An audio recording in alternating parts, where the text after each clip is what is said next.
The Prix Galien is a welcome initiative to stimulate creative research and promote excellence. Barack Obama.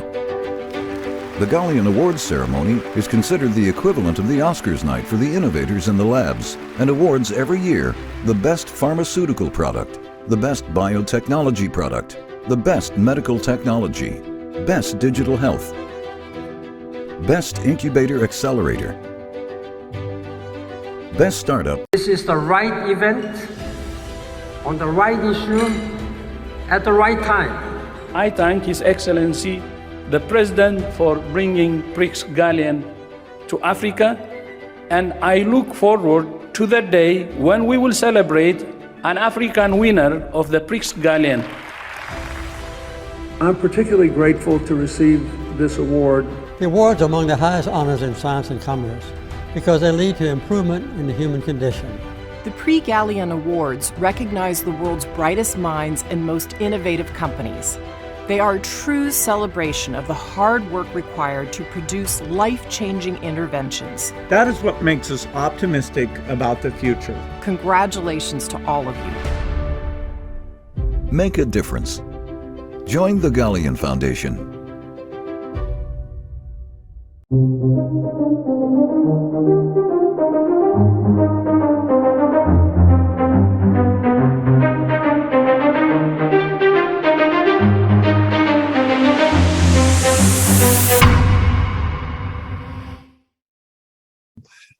Hello, everyone. I'm Ron Cohen. I'm President, Founder, and CEO of Accorda Therapeutics.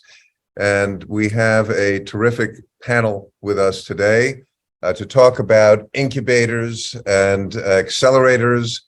I think you'll find that each of these folks has a fair amount in common, and also that there's a tremendous diversity in how they are applying their skills to fulfill their missions in the incubator accelerator space. Wilfred, Stephen, Jake, Ramita, and Melissa, welcome. It's great to see you all here. Just to set the stage, we have a little bit, I think about an hour, a little bit less than an hour today. And what I'd like to alert our audience to is we're going to start by learning a bit about each of our panelists, where they came from personally, professionally, and then how they got to do what they're doing now. We'll learn about what it is they're doing now and what is the mission of their organizations and some history and current events on their organizations. And then we're going to segue from that into having a conversation, talking about lessons learned, best practices, the commonalities, and even I was surprised in talking to all of them to learn that there is certain cross-pollination among their organizations already. So a very exciting area to help move innovation forward here.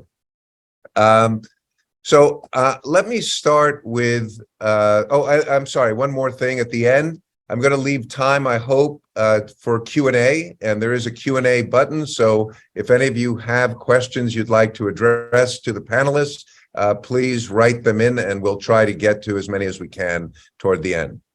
All right, Melissa, let me start with you. This is actually in order of my conversations with you and no others. So it's random.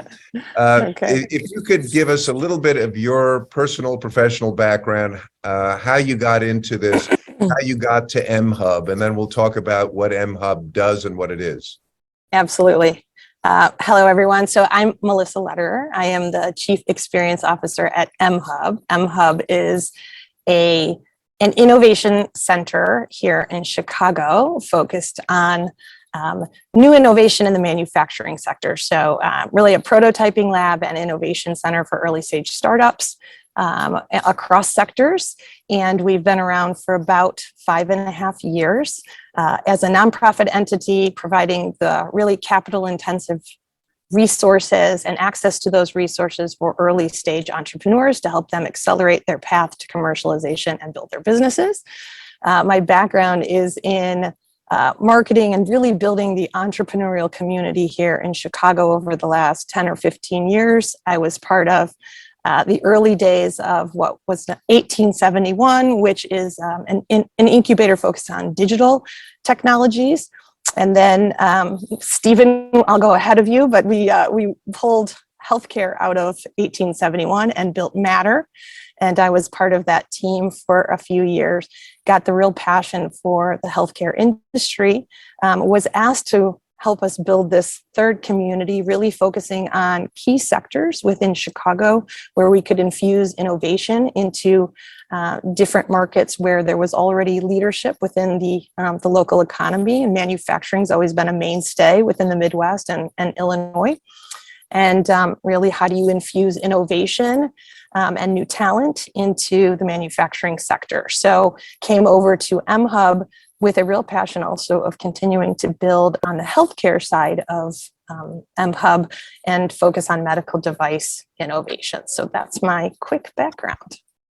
Well, that's terrific. Now, you started out in marketing, you said, right? That's correct, yeah. And who were you working with in marketing as you went along? So I've been involved in a number of different technology-based companies throughout my career across the country. Lots of both in-house and agency settings. Really cut my teeth in the early days in helping support early high-growth digital technology companies, and worked across various sectors. Was part of working with the Mobile Marketing Association, early days of mobile marketing, digital marketing, and then really had an opportunity where a former CEO of mine was looking at building the entrepreneurial community here in Chicago, had a vision of how do we keep talent from leaving to the coast to build these high growth startups that end up becoming the next unicorns, and came up with 1871. I was fortunate enough to join Stephen and a few others to build 1871 into what has become, I think, a globally recognized innovation community, and really create that ecosystem here in Chicago for entrepreneurs and talent coming out of our world-class institutions and universities to create startups and businesses here and thrive. And have access to that ecosystem that they need to be successful. So when you got out of college, did you know you were going to do this? No, I had no idea, and technology was not where I was headed. So yeah. Maybe you can tell the folks who are viewing what changed. What did you start out thinking you were going to do, and then what kind of 90-degreed you into this? I think we maybe talked about this the other day, that so my background in marketing, I think, has led me here. I was asked to build the brand of 1871 and to create a marketing strategy so that if you build it, will they come? And that's really what I focused doing. But what I found along the way was that I really got bitten by the entrepreneurial bug, and I loved working with early stage startups, providing them with mentorship and sort of the knowledge that had come throughout my career, and an understanding of what does it take to get to market and to build into a sustainable business. Right. And that is really where I became passionate about. And then I would say when I moved into Matter, without really having a healthcare background, I just became incredibly passionate about the ability to disrupt the industry and to find technologies that could really improve healthcare for all of us. And that's really what has stuck with me, and why I have continued to focus on that. Now let's just sort of outline a bit more on MHub, because that's your baby, right? Yes. Now, and I think you told me you started out by raising a $15 million seed fund to do that. Now, right. How did you even know where to start all this? And while you're answering that, talk to us a little bit about the model, because each of the models we'll hear about today is a bit different. For example, you have a monthly fee from your entrepreneurial companies to help support the activities of MHub. You take equity, right? So tell us a little bit about just the nuts and bolts of how did you even know where to begin with all this? Yeah, so building a physical product business is very capital intensive, right? And it takes a lot of that early seed capital to get access to the equipment, to go through piloting, et cetera. There really was a gap in the market in an early stage investment dollars from hardware to software. I think the numbers are still about $15 software investment to $1 in hardware. And, as we built the mHub model, which was very focused on kind of provide these resources, lower the barriers, make it really affordable for them to gain access, we still realized that they needed capital and they were having a hard time raising those dollars. And so we thought, well, we'll try to, what can we do to create the opportunity for that early seed capital? Within our ecosystem here, we have many supporters who come from both angel investors, individual investors, venture capital, private equity, who've been very giving and strategic supporters of what we're trying to do in this ecosystem. So we turned to them and asked a million questions, tried to understand from the market and our entrepreneurs what they needed and how we could be helpful in driving that capital to them. And we realized that we just needed to do it ourselves. So we started talking. There was an appetite. The LPs that we addressed were folks that had been in manufacturing or entrepreneurship, who were passionate about giving back, who wanted an opportunity to support the next generation of innovation. And we were very fortunate to, through the pandemic, even, a lot of conversations to find those sort of passionate individuals who wanted to be strategic LPs in this fund. And so we, over the last couple of years, raised a $15 million seed fund. The fund specifically invests in the teams that we accept into a series of accelerators at mHub. So we're de-risking our investment by working with the teams and helping them sort of build through those early stages, and then putting them in front of additional investors for follow-on investment.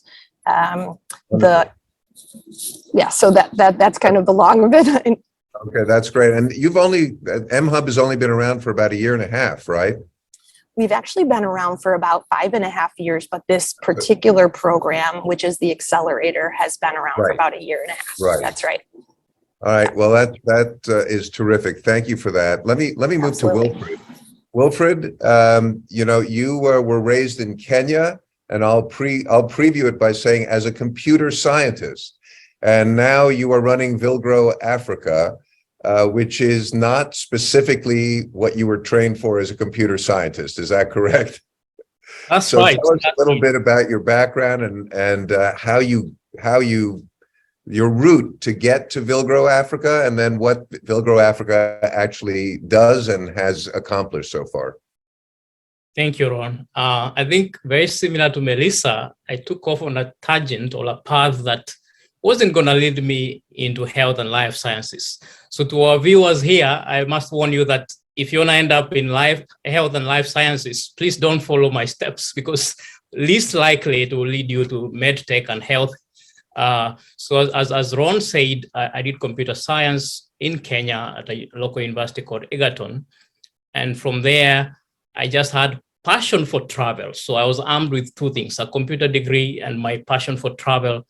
And through a student organization called ISEC, I was able to get a placement for a global internship program, which led me to Jordan, Middle East, where I spent 1 year. And then I came back to Kenya and the travel bag was still with me. So I applied for a second one, which led me to India, where I met Vilgro. And Vilgro had been operating there for the last 13 years across multiple sectors, more than 5 sectors, of which healthcare was one. So then it was like God ordering my steps, because then the founder of Vilgro told me that, do you want to scale this model to Africa? And I said, yeah, for sure. So I came back, teamed up with 2 amazing co-founders, Dr. Robert, who is an epidemiologist, and Rob Bear, who is a businessman. And these three of us now had this passion to start a business incubator in Nairobi. And then as we were launching, we were approached by Grand Challenges Canada, which does a lot of healthcare innovation grants. And they said they were aware of our amazing work in India, and they wanted us to do a scrubbing exercise to review and do quick screening of their grantees in East Africa.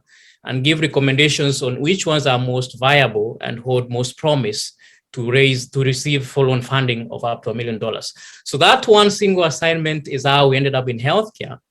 And we've stuck in one sector compared to our mothership, which is Vilgro India. So Vilgro Africa, we are all independent and autonomous, and we've chosen healthcare. It has kept us busy all these 8 years. And what we do at Vilgro, we do early stage incubation, where we give seed funding of up to $100,000. We give mentorship, we give coaching, technical assistance, which is very heavy, especially for the first time, we have innovators wanting to build medtech devices in Africa, which has not been done before. So we have a lot of technical assistance that we have to offer in helping them design clinical trials and go-to-market strategy. And then we are launching, because we are in a very nascent ecosystem, we're also launching 2 initiatives around ecosystem development. One of them is around medtech or med device ecosystem, which we are coming together with academia, private sector. We're talking to Stanford Biodesign and saying, can we build from grounds up a thriving ecosystem like what is now in Midwest, where mHub and MetaHealth are?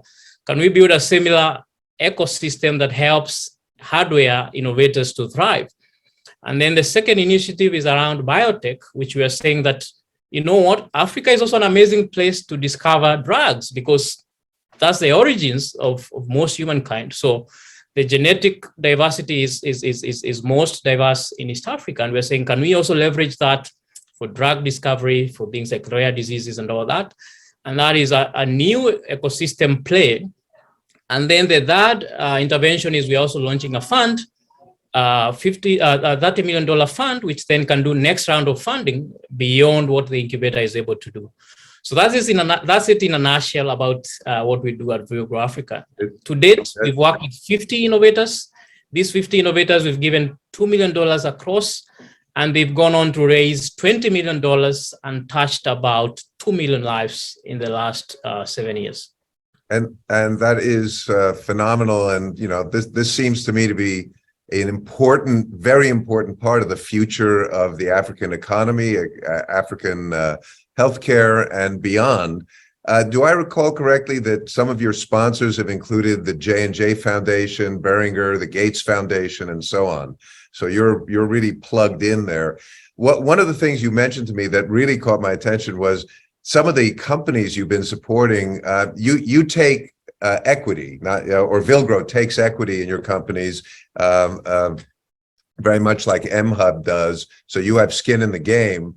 But there's a company where it's allowing African clinicians to pay let's say $20 a month lease, and then a lease to own, so they can get advanced technology to use on their patients, which otherwise they wouldn't be able to afford, right?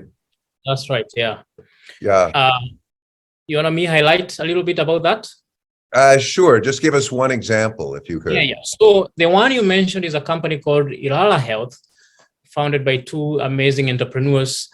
And the model is very simple. How do we bring point of care diagnostics to clinicians and clinics that wouldn't have otherwise afforded it, right? Because upfront cost, or CapEx, is the biggest barrier to accessing diagnostics in Africa. Most clinics, they just do clinical investigation based on symptoms, right? Because there's not enough capacity for lab and testing.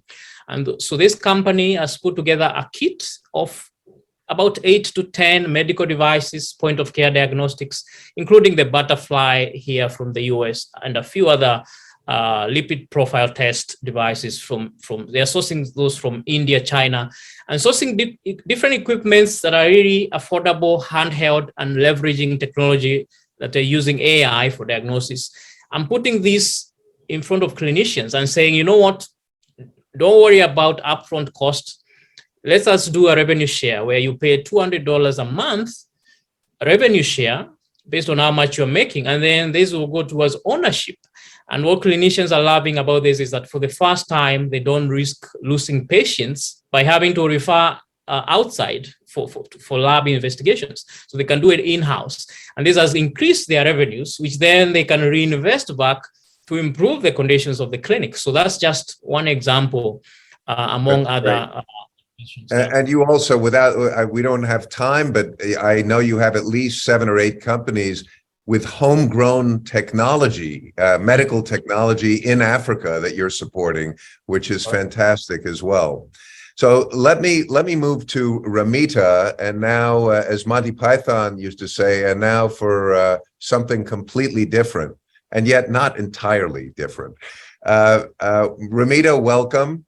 You have an entrepreneurial enterprise buried within or ensconced within one of the biggest companies in the world. So if you could tell us a little bit about that. Let's start with some of your personal and professional background, and the same question, which is, did you know this is what you were going to do? And if not, how did it happen?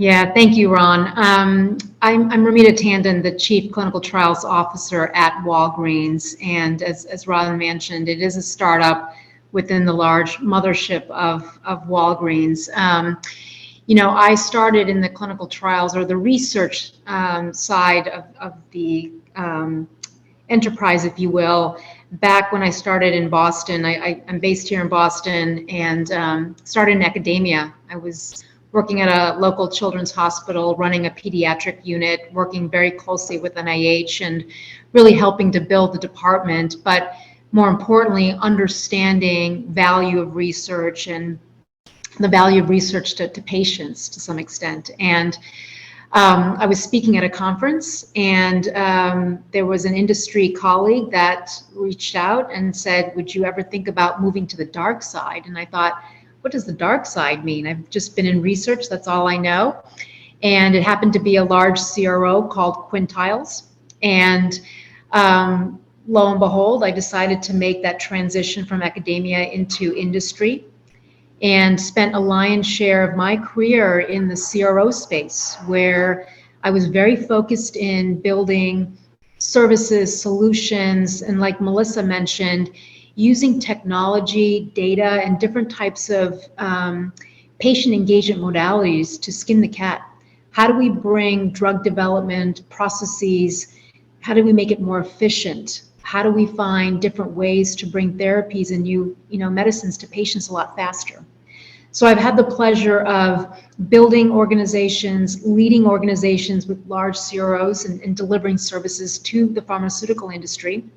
And then I had a stint at a startup, very focused in data and technology, but ultimately harnessing the power of information and using information in a way that can generate conclusions, analyses to help drug developers as they develop their portfolio or developing clinical trials. How do we make it more real world or evidence-based, if you will, as you develop new clinical trials?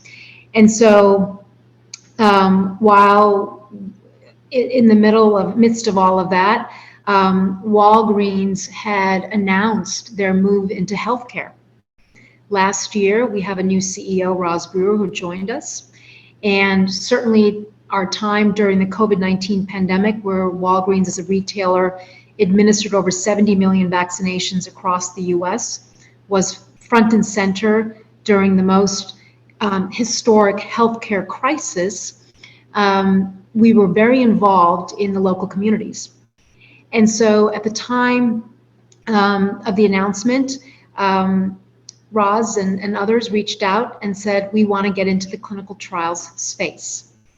And so I've been here building out our clinical trials business for the organization and for the industry. But more importantly, it's about how do we leverage our physical footprint. We have 9,000 stores and pharmacies across the US. 78% of the US population is within 5 miles of a Walgreens. And so as an organization, we're very focused on delivering healthcare services within the local communities. We have converted a number of our locations across the US as what we call healthcare destinations, where we're delivering services like phlebotomy, screening services, and diagnostics. And so the idea with clinical trials is, how do we start to leverage the footprint and the framework that I've just described and start to bring trials closer to patients? As many folks, recognize in the clinical research enterprise, less than 5% of the US population participates in clinical research. And of that cohort, 75% are Caucasian male.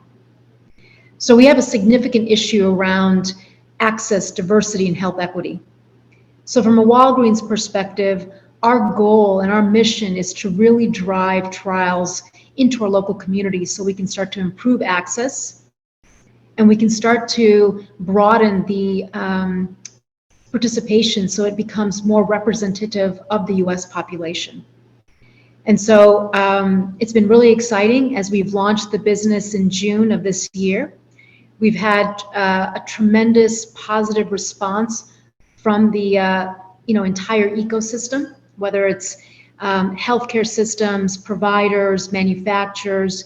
I think folks view Walgreens as an entity to really help move the needle around access and diverse participation of clinical trials. So it's an exciting time for me and the organization. Well, it really is, and maybe I'll just rattle off a few things that struck me when we talked, and then ask you to comment on some specific things. So Walgreens has about 250,000 people, correct? It's a humongous organization, and it did not know anything about clinical trials and how to even something as rudimentary as how do you stay compliant with all the regulations and laws around human clinical trials and recruiting and data and privacy and all that. So they had none of that. So you had to basically start from the ground up, and you told me you had to have, you kept count, which I found remarkable, 171, not 170, not 172, but 171 conversations internally to learn, to understand, to teach, to educate, and ultimately to get buy-in for your business model.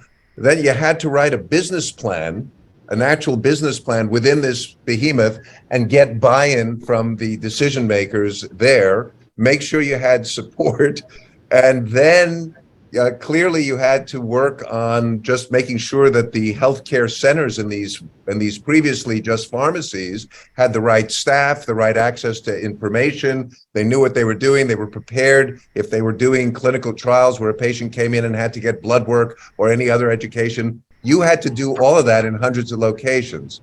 Do I have it right so far? You do. We and you built your own organization of about 25 people. Okay, so that to me sounds exactly like what I went through founding my company, what I think I heard from all of our co-panelists founding their accelerators. What do you feel like? How has that been for you? Do you feel like a big company person, or do you feel like an entrepreneur just who happens to live within a big company? The latter, Ron, because I think, if you think about a size of an organization like a Walgreens, certainly the infrastructure processes have been set up to support the larger organization. But when you build out a business segment like a clinical trials, which is outside of the norm of what Walgreens traditionally does, for example, it is very much a startup within the large organization. And it does require a different mindset of thinking. It certainly pushes on the status quo that might exist within the large organization. So there's certainly elements of starting up a new organization, outside of a mothership that, and some of the principles and framework that oftentimes you have to, go along with or build in a startup that is applied here. So very much the latter in terms of being, entrepreneurial in nature. And I'll just comment that what you're doing is really helping in a very big way push us all toward what, the goal of better decentralized trials, but also much more diversity in the trial population. So the drugs that come out are clearly relevant to the whole population. So these are all critical areas. So thank you for that. Let me move to Stephen Collins at Matter. And Stephen, basically same questions for you. You know, what did you start out as? What did you want to be? And then was it this, or did you want to be something else? Or did this, how did this happen, if not? If only I had such a plan. No, I did not start out as this. I had absolutely no idea what I wanted to do. After business school, I went to Abbott Labs, and I was there for about 10 years, which was my entree into the healthcare space. Found that I loved healthcare, but ultimately did not like working in a huge company. And so after 10 years, I left to join an investment firm. And as Melissa mentioned, she helped, we set up an incubator called 1871, which had nothing to do with healthcare, but it immersed me in the entrepreneurial world and the technology world. And I was working for an investment firm. And so I was very close on the investment side. And then started Matter. Let me just jump in and tell our, because I'm sure many of the people watching don't know. 1871, I learned from you, was the date of the Great Chicago Fire. So embedded in that name is the whole concept of rebuilding and building out something new and better and safer and so on going forward.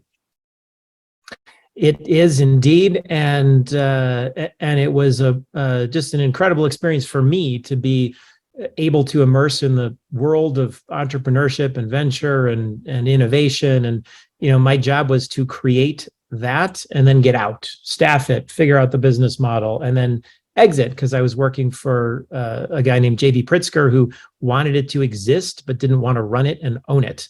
And so I did that, and then I was working to sort of figure out what we could do in healthcare as a next project, and decided it would be, I had never run anything before. I'd never been the CEO of something before. I'd been around all these entrepreneurs for the previous several years and really wanted to try to give that a whirl. And I thought I could learn a lot. It would be a good experience. It'd be a good way to harness my love of healthcare with the experiences I'd had in entrepreneurship and venture. And so there we are. That was 8 years ago we opened. Fantastic. Now, with Matter, while you were at Pritzker, so you basically started Matter kind of while you were at Pritzker. You got a little bit of support from Pritzker for it, and then you just made the jump and went out and built it, the rest of it on your own. I found it interesting. Well, you started with pharma donations, right? You went to pharmaceutical companies and so forth. You got a runway out of that. And also you told me it was originally very focused in Chicago and since has branched out. So can you fill out a little bit for us what is the scope and process at Matter? How, what kind of companies do you take on? How do you source them and bring them under your umbrella? What services do you provide to help accelerate them and educate them and allow them to be successful? Yeah, so our mission is very simply to accelerate the pace of change of healthcare. And so we look for interesting entrepreneurs building interesting solutions that have the potential to accelerate the pace of change of healthcare, regardless of the type of technology, regardless of where they're located in the world, regardless of what stage of development they're at. So they all apply. They go through an application process. We do look to understand who they are as a team, what it is, what's the problem that they're trying to solve, and how are they proposing to solve it. And if we like what we hear, we accept them into the program. It's all month to month. It's a straight membership fee. We don't take equity, and they can leave anytime. They stay on average about 28 months, and we have a suite of services that can help them at every stage from really nascency. So think two people with a concept and maybe an early stage prototype of a product. They're trying to figure out, how does their concept fit into the market? How are they going to approach the market? How are they going to, very importantly in healthcare, how are they going to figure out a business model that really resonates?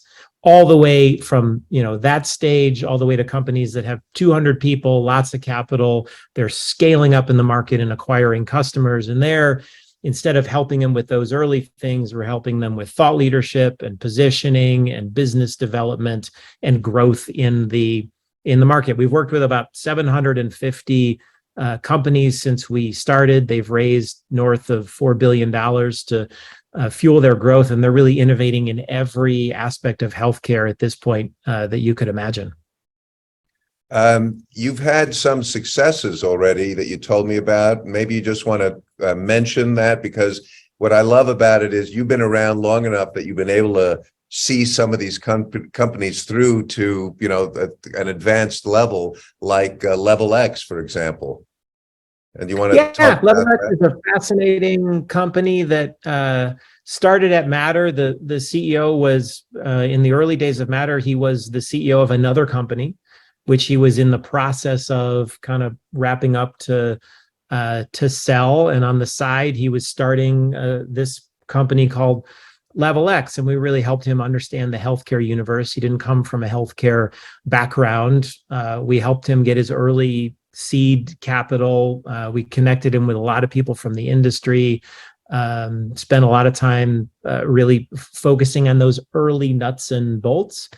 You fast forward 5 years, he's raised several rounds of financing. He's got 90 or so people in his own offices, and we're helping him in very different ways. And then he gets acquired, and it's a great outcome for him, for his investors. The entire team is still together, and they're still operating as a division of the acquirer. They're still growing. They're still doing amazing work in healthcare, harnessing really advanced, essentially gaming technology to develop simulations. We were there at the beginning and kept working with him throughout the whole process.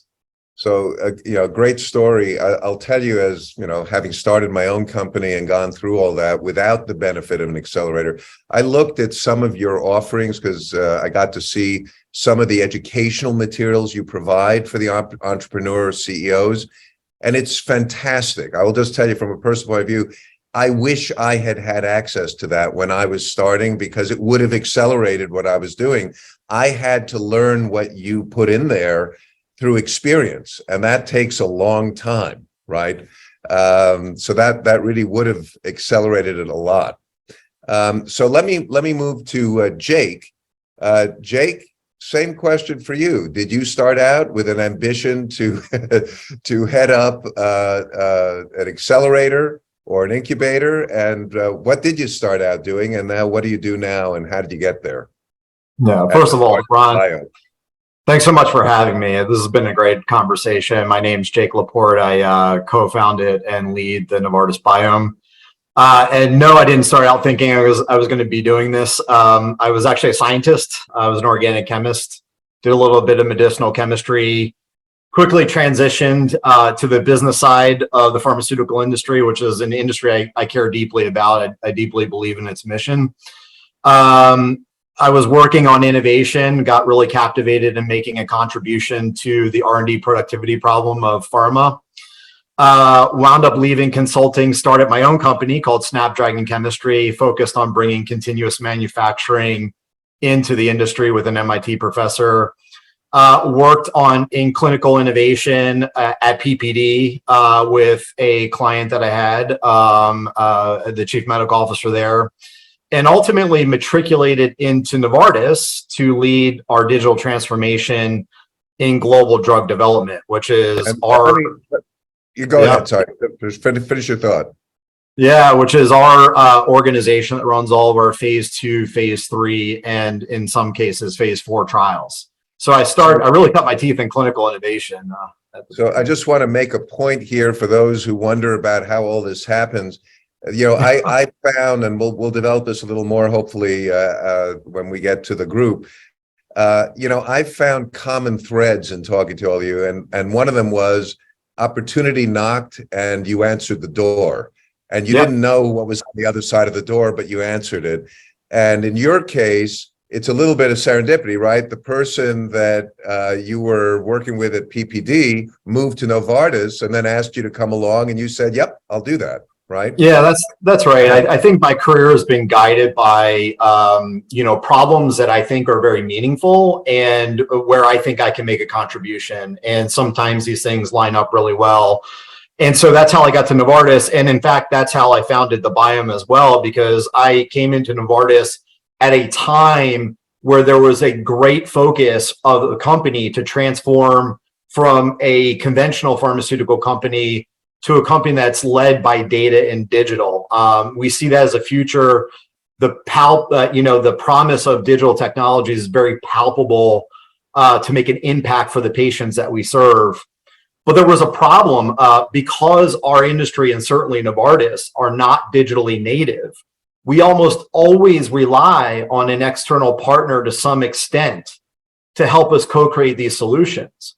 But, we realized that we needed a platform to go out and meet these partners, find them, and then help them be successful to really make an impact on our patients. And so I had the opportunity, was sponsored by our current CEO, Vas, to launch the Novartis Biome, which is our philosophy is to go out into the ecosystem. We're in 15 hubs throughout the world. We're in sub-Saharan Africa. We're in India. We're in Singapore, Shanghai, Israel, US, all over, UK, Germany.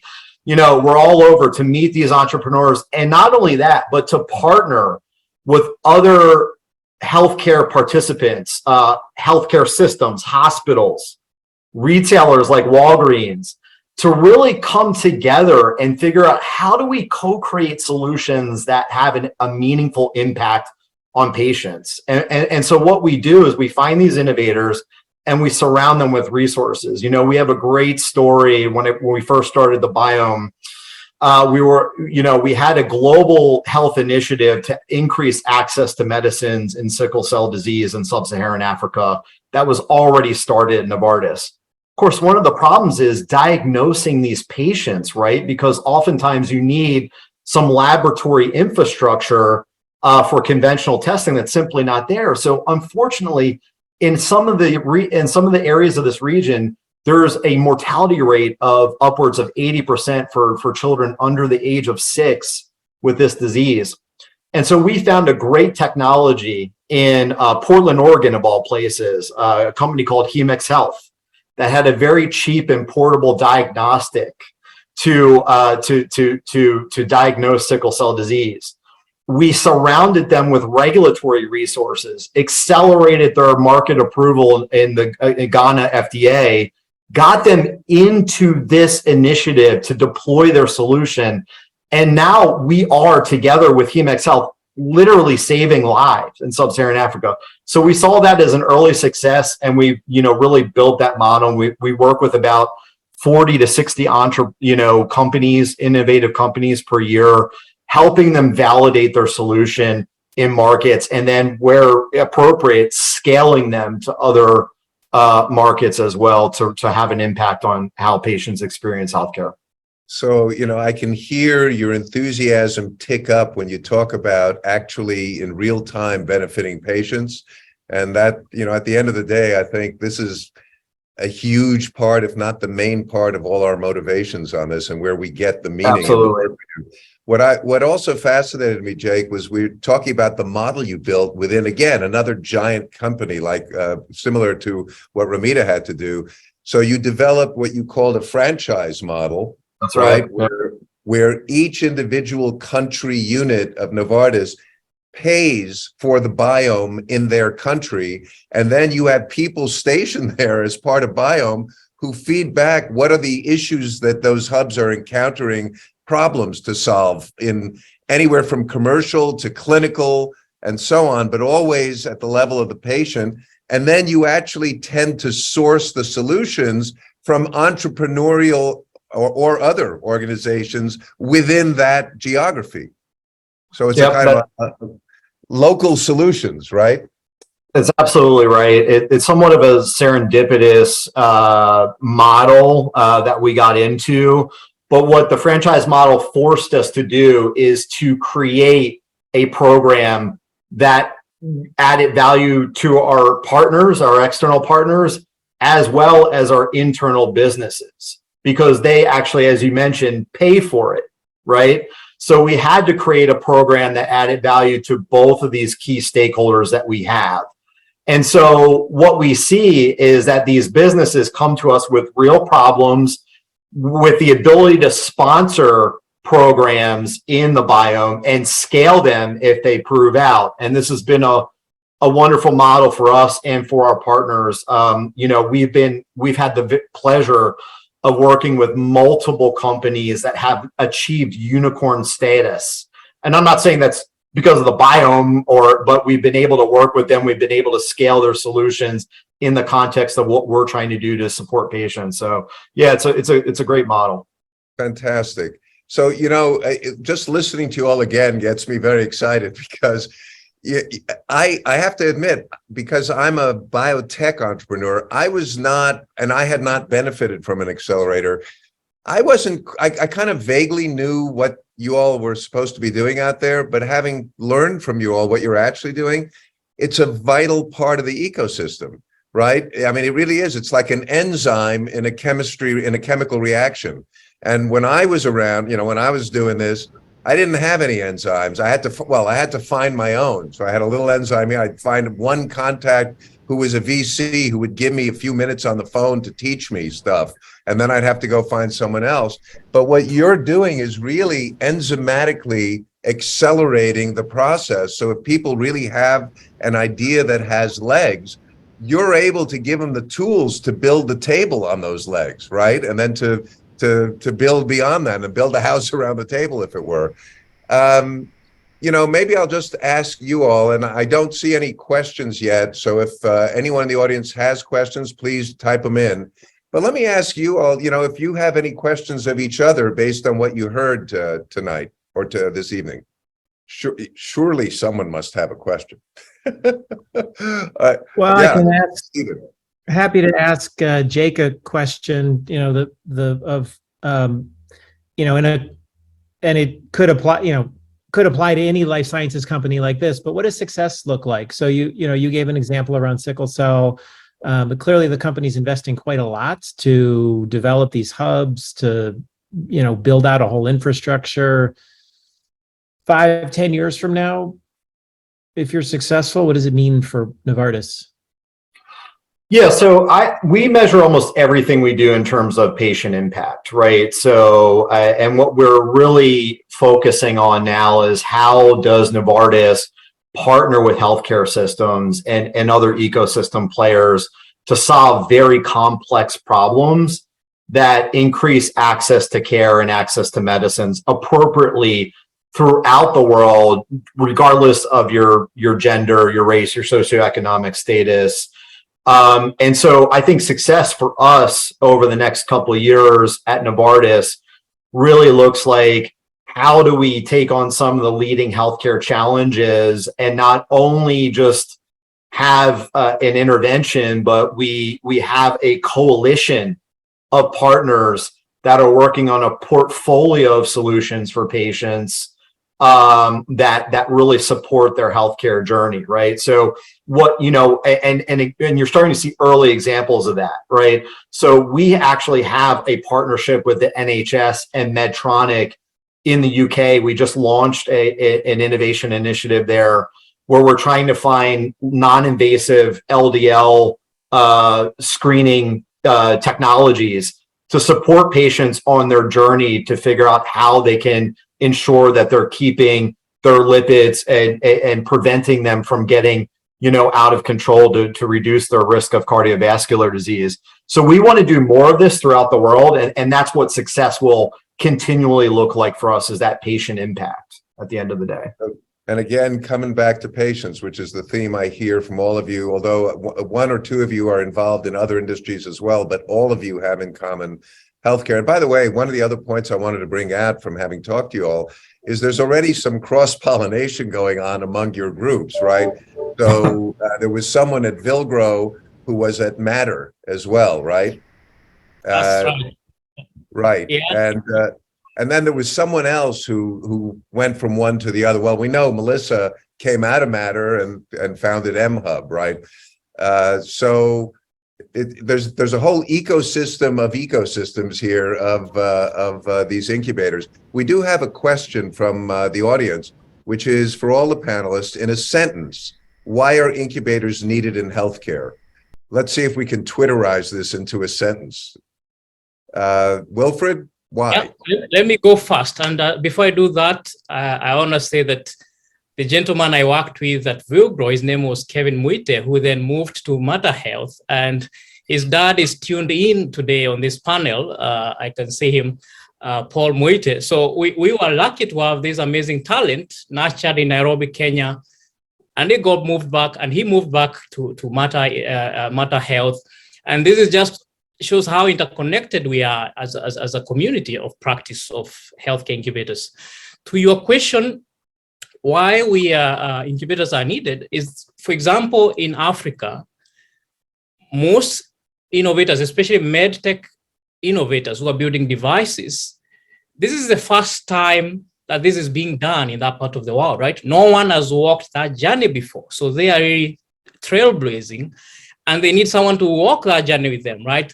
From documentation, for example, if you're coming from a purely engineering background, you wouldn't appreciate how much paperwork documentation you need, all the way from your design input all the way to design transfer, which will then help you get your regulatory approval.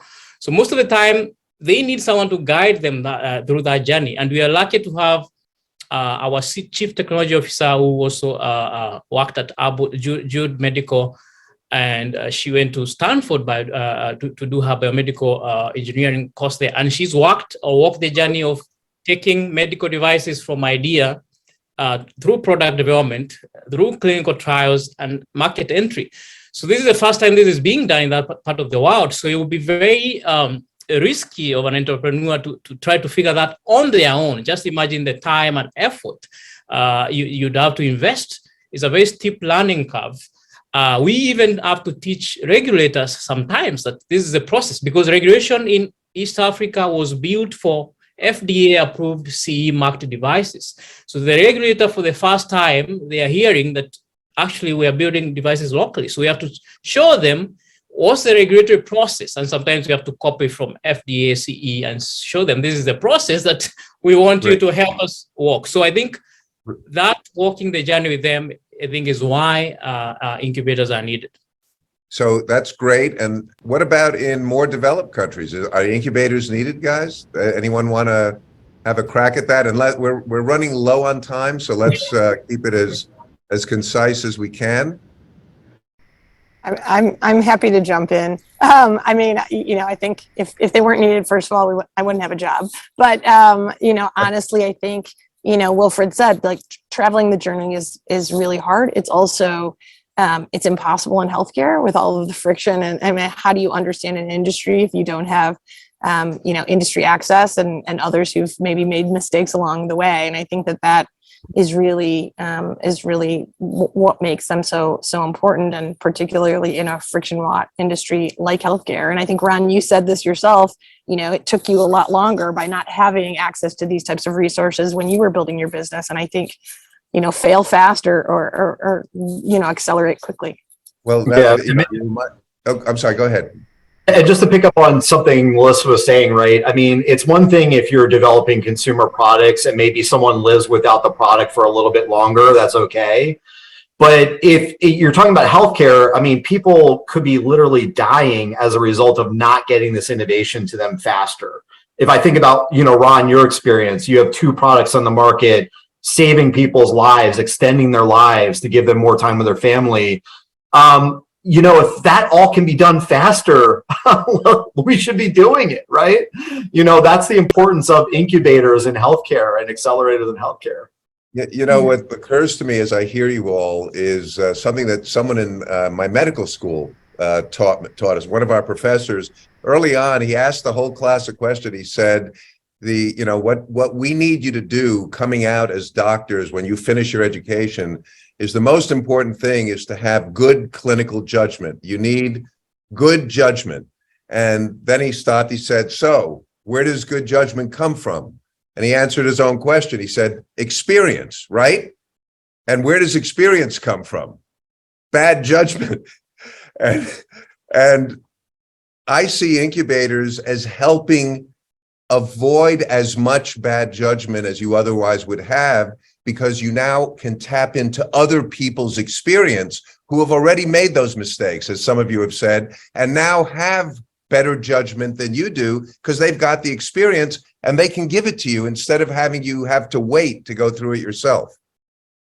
Ron, can I add something to that, which is that the hardest part about innovation in healthcare is not the development of the technology that can solve some sort of a problem with health or with healthcare.